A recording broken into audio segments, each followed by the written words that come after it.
Okay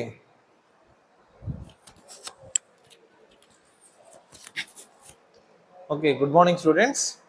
ఈరోజు వచ్చేసరికి మనకి 10th క్లాస్ ఫస్ట్ టాపిక్ అయినటువంటి రియల్ నెంబర్స్ అనే టాపిక్లో prove that the given one is an irrational number అనేటువంటి ప్రాబ్లమ్స్ అనేవి చూద్దాము. ఇది చాలా ఇంపార్టెంట్ ప్రాబ్లం అన్నట్టు. కంపల్సరీ మీకు పబ్లిక్ ఎగ్జామ్లో ఒక ప్రాబ్లం కంపల్సరీ అడుగుతారు అన్నట్టు. Prove that it is an irrational, root 2 కానీ రూట్ 3 కానీ రూట్ 5 కానీ రూట్ 7 కానీ మీరు ఒక ప్రాబ్లం కరెక్ట్గా నేర్చుకున్నారు అంటే మిగతా ప్రాబ్లమ్స్ అన్నీ కూడా సిమిలర్గా ఉంటాయి అన్నట్టు. ఓకే, మరి చూడండి, జాగ్రత్తగా అబ్జర్వ్ చేయండి ఏదైతే ఉందో. Prove that root 2 is irrational అని చెప్పేసి మనం ప్రూవ్ చేయాల్సి ఉంటుంది.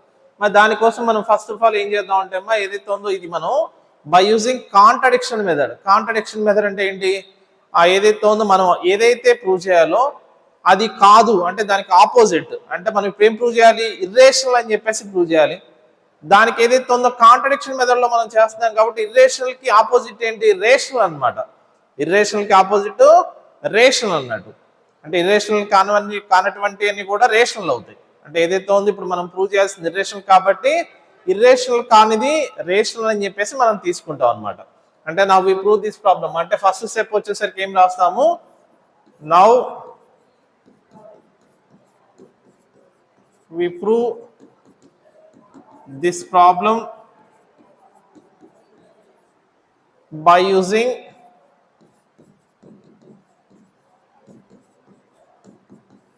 contradiction method.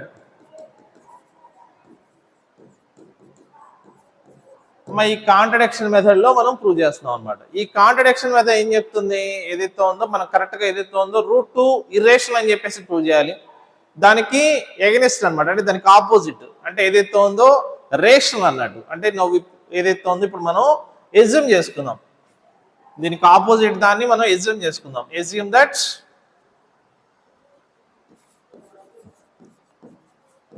That root 2 is rational. Root 2 is rational. Root 2 is rational అని చెప్పేసి మనం అనుకున్నాము. ఆల్రెడీ మనకు తెలుసా రూట్ 2 అనేది రేషనల్ అయితే ఏమవుతుంది? అదే ఫార్మేట్ లో ఉంటుంది, p/q ఫార్మేట్ లో ఉంటుంది అన్నట్టు. Where p and q are the integers and where q not equal to 0. Already మనం లోయర్ క్లాసెస్ లో నేర్చుకున్నాం రేషనల్ నెంబర్ ఏ ఫార్మేట్ లో ఉంటుంది అంటే which in the form of p/q where p and q are the integers where q not equal to 0. కాబట్టి ఏదైతే ఉంది ఇది మనకి రూట్ 2 అనేది రేషనల్ నెంబర్ కాబట్టి దెన్ దేర్ ఎగ్జిస్ట్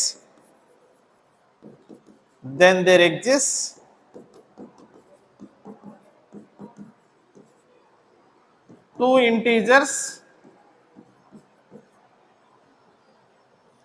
సరే p అండ్ q అనుకుందాం, లేకపోతే r అండ్ s, లేకపోతే p అండ్ q ని అనుకోండి, పర్లేదు. p and q where q not equal to 0 such that మనకి ఏదైతే ఉందో 2 ఇంటీజర్స్ అనేవి ఎగ్జిస్ట్ అవుతాయి p అండ్ q అనేవి, such that root 2 equal to p/q. root 2 equal to p/q where p and q are the integers and q not equal to 0. q అనేది 0 కాకూడదు. ఈ విధంగా మనం ఏదైతే ఉందో రేషనల్ కాబట్టి మనం ఈ విధంగా మనం డిఫైన్ చేసుకోవచ్చు. ఇక్కడ మనం 2 ఇంటీజర్స్ తీసుకున్నాం. ఏవైతే 2 ఇంటీజర్స్ కి ఒకవేళ కామన్ ఫ్యాక్టర్ ఏదన్నా ఉన్నట్టయితే, అంటే ఫర్ ఎగ్జాంపుల్ నేను ఏదైతే ఉందో మనం 2 ఇంటీజర్స్ కాబట్టి p/q అనేది p అనేది ఒక 4 తీసుకుంటాను, q అనేది కాస్త ఒక 10 తీసుకుంటాను. అప్పుడు p/q చేస్తే ఏమవుతుందమ్మా? p/q చేస్తే 4/10 అవుతుంది. ఈ 4/10 మనం క్యాన్సిల్ చేస్తే 2 2s 2 5s అన్నట్టు. అంటే ఇది కాస్త మనకి ఎలా అయింది? 2/5 కింద కన్వర్ట్ అయిపోయింది అనమాట. అంటే ఇక్కడ ఏదైతే ఉందో 4/10 2/5 ఒకటా అంటే రెండు ఒకటే. బట్ కాకపోతే ఏదైతే ఉందో మనం 2 ఇంటీజర్స్ తీసుకోవటం వల్ల ఏమవుతుందంటే ఆ 2 ఇంటీజర్స్ ఏవైతే ఉన్నాయో మనం క్యాన్సిల్ చేయటం వల్ల, అంటే if p and q having the common factors other than 1 and it self, ఏదైతే ఉందో 1 అండ్ ఇట్ సెల్ఫ్ కాకుండా ఏదైనా వేరే కామన్ ఫ్యాక్టర్ ఉన్నట్టయితే దెన్ వి క్యాన్సిల్ ఇట్. ఏదైతే ఉందో దాన్ని మనం క్యాన్సిల్ చేసినట్టయితే మనకి ఏమవుతాయి? రెండు ఏవైతే ఉన్నాయో 2 ఇంటీజర్స్ ఎగ్జిస్ట్ అవుతాయి. ఆ 2 ఇంటీజర్స్ కూడా కోప్రైమ్స్ అవుతాయి అన్నమాట. కోప్రైమ్స్ అంటే ఏంటి? దాని మీనింగ్ ఏంటి? హ్యావింగ్ కామన్ ఫ్యాక్టర్ ఏమీ లేకుండా ఉండటం. కోప్రైమ్ నెంబర్స్ అంటే ఏంటంటే కామన్ ఫ్యాక్టర్ ఏమీ లేకుండా ఉంటే వాటిని మనం కోప్రైమ్ నెంబర్స్ అంటాం అనమాట. అంటే మనం చూడండి, జాగ్రత్తగా అబ్జర్వ్ చేయండి. Then there exist two integers p and q where q not equal to 0 such that √2 equal to p by q వచ్చింది. ఇప్పుడు మనం ఏదైతే ఉందో ఈ p and q ని మనం డివైడ్ చేసినట్టయితే, p ని q తో డివైడ్ చేసినట్టయితే మనకి ఏదైతే కామన్ ఫ్యాక్టర్ అనేది క్యాన్సిల్ అయిపోయి then there exist two coprimes a and b. అంటే ఏదైతే ఉందో మనం క్యాన్సిల్ చేసాం ఇందాక మనం చెప్పుకున్నట్టుగా, if we divide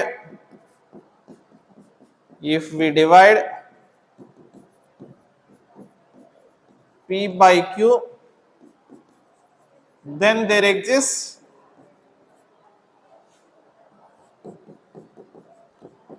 exists two coprimes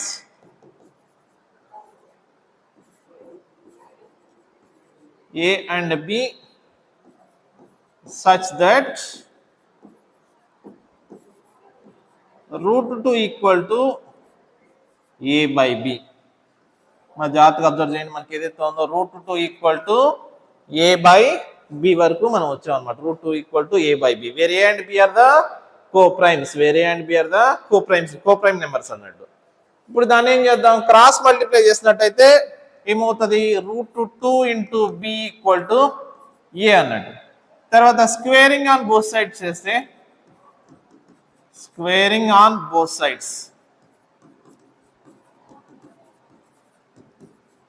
we get √2b whole square is equal to a square. మా ఈ √2 whole square అంటే 2 అవుతుంది, b square అంటే b square, a square అంటే a square అన్నమాట. 2b square equal to a square. అంటే ఇక్కడ మనకి మీరు అబ్జర్వ్ చేస్తే 2 into something equal to a square వచ్చిందంటే, ఇప్పుడు సపోజ్ ఉంది మనం 6 ఈక్వల్ టు ఏం రాయొచ్చు, 2 ఇంటూ 3 అని చెప్పి రాసినట్టయితే 2 డివైడ్స్ 6 అని చెప్పవచ్చు. 6 ని మనం 2 ఇంటూ 3 రాసినట్టయితే 2 డివైడ్స్ 6 అని చెప్పినట్టుగా 2 into b square equal to a square అయింది. కాబట్టి మనం ఇప్పుడు ఏం చెప్పొచ్చు అంటే 2 divides a square, 2 divides a square. Already మనం ఏదైతే ఉందో దానిలో రియల్ నెంబర్స్ అనే టాపిక్ లోనే మనం ఒక థీరం నేర్చుకుంటాం. p డివైడ్స్ a స్క్వేర్ అయితే p డివైడ్స్ a అనేటువంటి ఒక థీరం నేర్చుకుంటాం. ఆ థీరం ప్రకారం ఏమవుతుందంటే 2 divides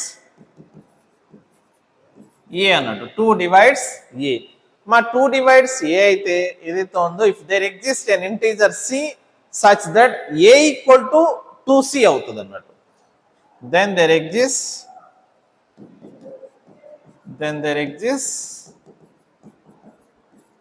an integer c such that a equal to 2c. మరి దీనికి మళ్ళీ స్క్వేరింగ్ ఆన్ బోత్ సైడ్ చేసినట్టయితే ఏమవుతుంది, a whole square is equal to 2c whole square. మా a హోల్ స్క్వేర్ అంటే a స్క్వేర్, 2కి స్క్వేర్ చేస్తే 4, cకి స్క్వేర్ చేస్తే c square. That employees already మనకి a స్క్వేర్ అంటే ఎంత అని తెలుసమ్మా, 2b స్క్వేర్ అని చెప్పేసి తెలుసు అనమాట. ఇది కావాలంటే ఇది 1 అని చెప్పేసి పెట్టేసుకోండి. a స్క్వేర్ అంటే ఏం రాయొచ్చు, 2b స్క్వేర్ అని చెప్పేసి రాయొచ్చు.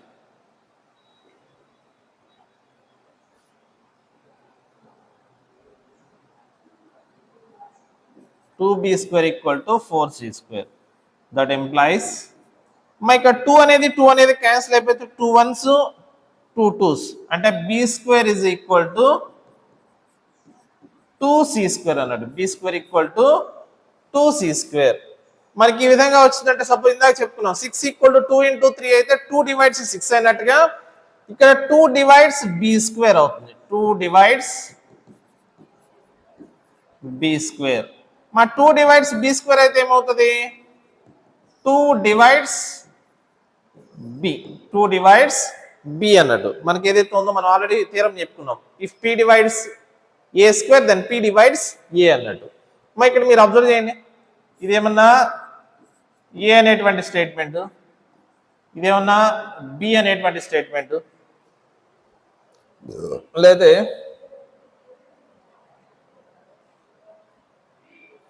ఇది 2 అనేటువంటి స్టేట్మెంట్ అనుకుందాం, ఇది 3 అనేటువంటి స్టేట్మెంట్ అనుకుందాం.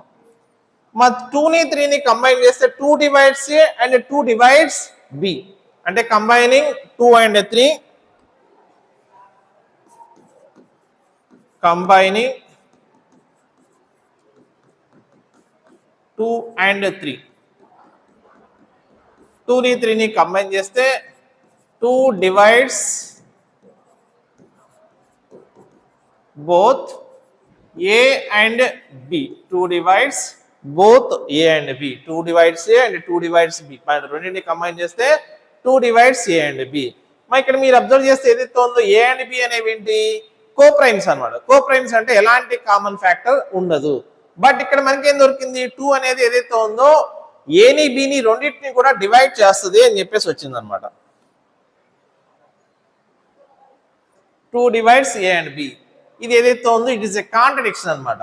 ఏంటిది, this is a contradiction, this is a contradiction, contradiction to the fact that A and B are co-primes. అంటే ఏదైతే ఉందో మనకి 2 divides both A and B రాగానే ఇట్ ఇస్ ఎ కాంట్రడిక్షన్ అన్నట్టు. ఏది A and B అనేది కోప్రైమ్ అనే contradiction వచ్చింది. ఎందుకు ఇదంతా జరిగిందయ్యా అంటే మనం ఏదైతే స్టార్టింగ్ లో అనుకున్నటువంటి అవర్ ఎజంప్షన్ ఈస్ రాంగ్. మనం ఏదైతే అనుకున్నామో అది రాంగ్ అనమాట. అవర్ ఎజంప్షన్ అంటే ఏదైతే ఉందో √2 ఈజ్ రేషనల్ అనేసి మనం అనుకున్నాం కదా ఎజంప్షన్, ఇది రాంగ్ అనమాట. అంటే కరెక్ట్ ఏంటి, √2 is therefore √2 is irrational. √2 is irrational. మరి ఇది ఏదైతే ఉందో జాగ్రత్తగా అర్థం చేయండి. ఒక ప్రాబ్లం కానీ మీరు కరెక్ట్గా నేర్చుకున్నారు అంటే మిగతా ప్రాబ్లమ్స్ అంటే √3 ఇచ్చినా, √5 ఇచ్చినా, √7 ఇచ్చినా, అలాగే √11 ఇచ్చినా కానీ ఏదైనా కానీ నెంబర్ మార్చి మిగతా అన్ని కూడా చేయటమే. ఒకసారి అబ్జర్వ్ చేయండి. ఒకవేళ ఏదైతే ఉందో 2 ప్లేస్లో వేరే ఏదైనా 3 ఇచ్చినాడు అనుకోమ్మా,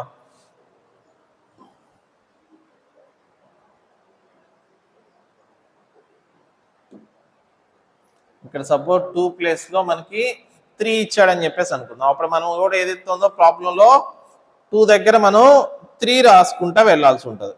ఇక మన ఏదైతే ఉందో ఇక్కడ మనం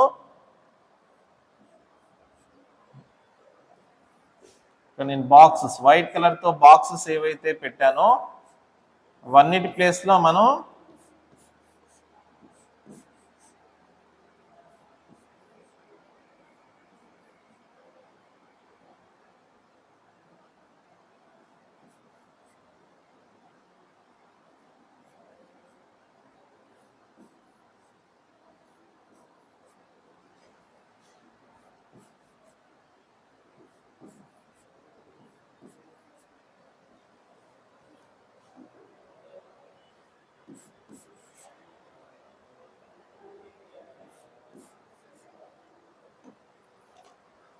చూడమ్మా, నేను ఈ వైట్ కలర్లో ఏదైతే ఉందో వైట్ కలర్స్తో బాక్సెస్ చేశానో ఒకవేళ 2 ప్లేస్లో 3 ఇచ్చినట్టయితే ఇక్కడ 3 వీటన్నిటిలో 3 వస్తుంది అనమాట. ఇక్కడ కూడా 4 బదులు 3² అంటే 9 వస్తుంది. ఇక్కడ కూడా 9 వస్తుంది, ఇక్కడ 3 వస్తుంది. 3తో క్యాన్సిల్ అయితే మళ్ళీ 3 వస్తుంది అన్నట్టు.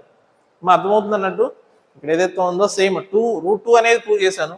√2 చేస్తే √3 అదే, √5 అదే, √7 అదే, √11 కూడా అదే సేమ్ అనమాట. ఒకవేళ √5 అడిగాడు అనుకోమ్మా, ఇక్కడ మొత్తం 5లే వస్తాయి అనమాట. 5లో వస్తాయి, ఇవన్నీ కూడా 5 వచ్చేస్తుంది. ఇక్కడికి వచ్చేసరికి 5² అంటే 25, 5 25లో 5 టైమ్స్ వస్తుంది. ఇక్కడ అన్నిటి కూడా 5 వచ్చేస్తుంది. ఒకవేళ 7 అడిగాడు అనుకోమ్మా, ఇవన్నీ కూడా బాక్సులు ఎక్కడైతే పెట్టానో వాటన్నిటి దగ్గర 7 వచ్చేస్తుంది. ఇక్కడ 7² అంటే 49, 7 49 అంటే ఒక 7 మిగులుతుంది, మళ్ళీ 7 వస్తుంది. ఒకవేళ 11 ఇచ్చారనుకోమ్మా, ఏదైతే ఉందో మొత్తం వీటన్నిటి ప్లేస్లో 11 వస్తుంది, వీటన్నిటిలో 11 వస్తుంది. ఇక్కడ కూడా 11² అంటే 121, 11 121లో 11 క్యాన్సిల్ అయిపోతుంది. మొత్తం అన్ని చోట్ల 11 వస్తుంది అనమాట. ఇక్కడ ఈ ఒక్క ప్లేస్లోనే 121 121 అంటే స్క్వేర్ వేయాలి.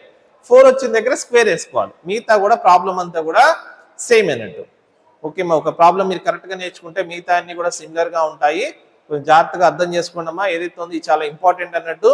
రేపు పబ్లిక్ ఎగ్జామ్లో కంపల్సరీ అడుగుతారు.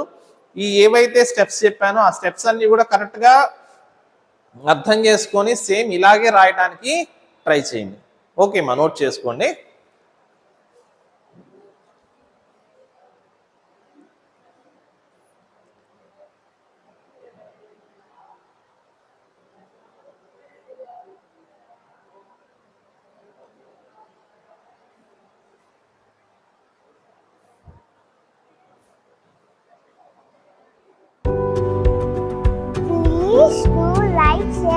Subscribe Prakash maths academy YouTube channel bell మర్చిపోవద్దు.